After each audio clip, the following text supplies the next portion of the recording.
Continuamos con nuestro segundo video de los temas de estadística descriptiva, tipos de datos, variaciones, errores y diseño experimental. Aquí en diseño experimental es en el tema donde nos quedamos y veremos los tres rasgos o factores que cumplen los diseños experimentales. Aquí el 1 sería la selección aleatoria de las unidades experimentales. Como segundo tenemos el número de las repeticiones. Esto permite que la cuantificación del error experimental. El 3, el control de las condiciones. Esto ayuda a la reducción del error experimental. Cabe mencionar que se puede reducir el nivel del error experimental aparte del control local de las condiciones o variables por medio del aumento del tamaño de la muestra, como anteriormente también ya se había comentado, y también por el apoyo del modelo de análisis de covarianza. Con este también se reduce el error comentado. Ahora aquí vemos cómo elegir un diseño de investigación para mi investigación.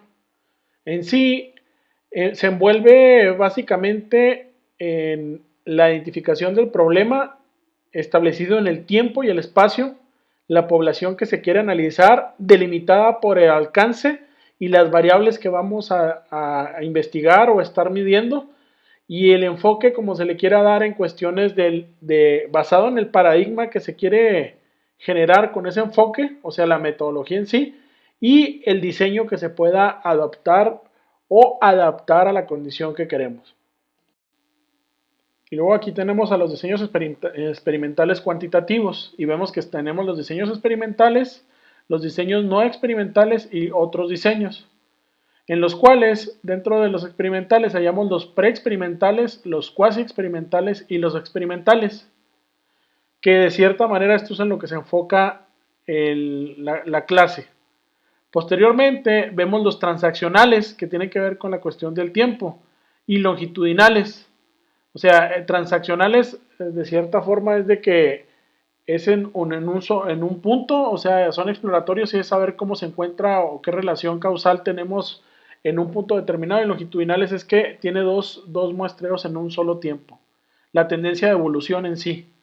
Y por último tenemos otros diseños que es la mezcla de varios de los anteriores. También tenemos los diseños cualitativos. En los diseños cualitativos tenemos la clasificación relacionada con diseños de teoría fundamentada, diseños etnográficos, diseños narrativos y diseños de investigación. Estos, como son cualitativos, pues como su nombre lo dice, ¿verdad?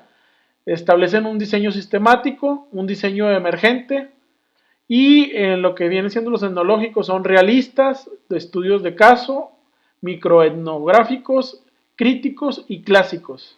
Así también los narrativos son de tópicos y bibliográficos, y los diseños de investigación-acción son preactivos y participativos. Ahora tenemos a los mixtos. Estos mixtos tienen, o a los que se clasifican dentro de los mixtos, son los exploratorios secuenciales, explicativos secuenciales, transformativos secuenciales, triangulación concurrente, anidado concurrente de modelo dominante y anidado concurrente de varios niveles. Estos tienen un corte más social, tal y como los cualitativos.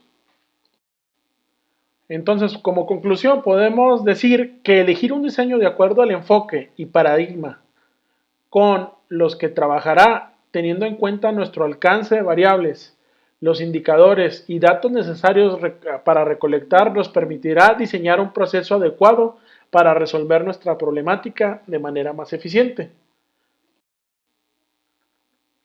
A continuación se muestra el esquema que se vio en uno de los videos que fueron enviados, donde nos habla que los diseños experimentales se enfocan en la parte explicativa, donde está la experimentación y la observación, pero a la vez buscan la intervención y el manejo de variables para poder caracterizar de mejor manera a la población.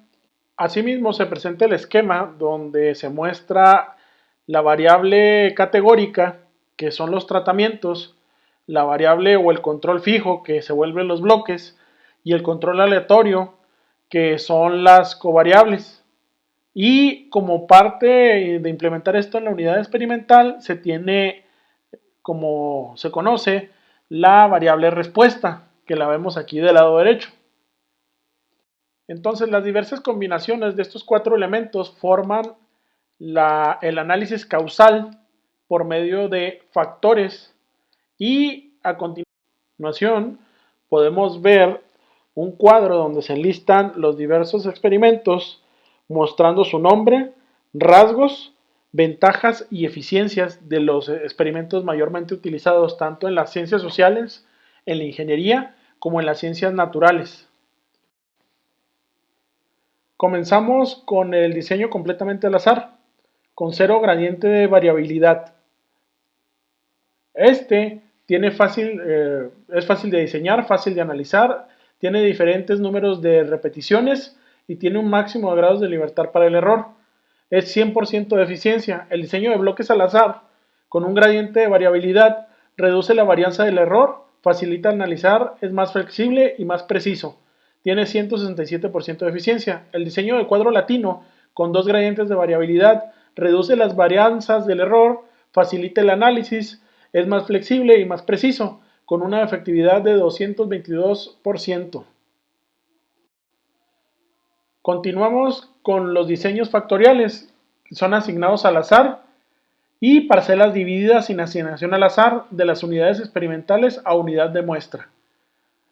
¿Sí? Más de un factor, más económicos y permiten medir las interacciones.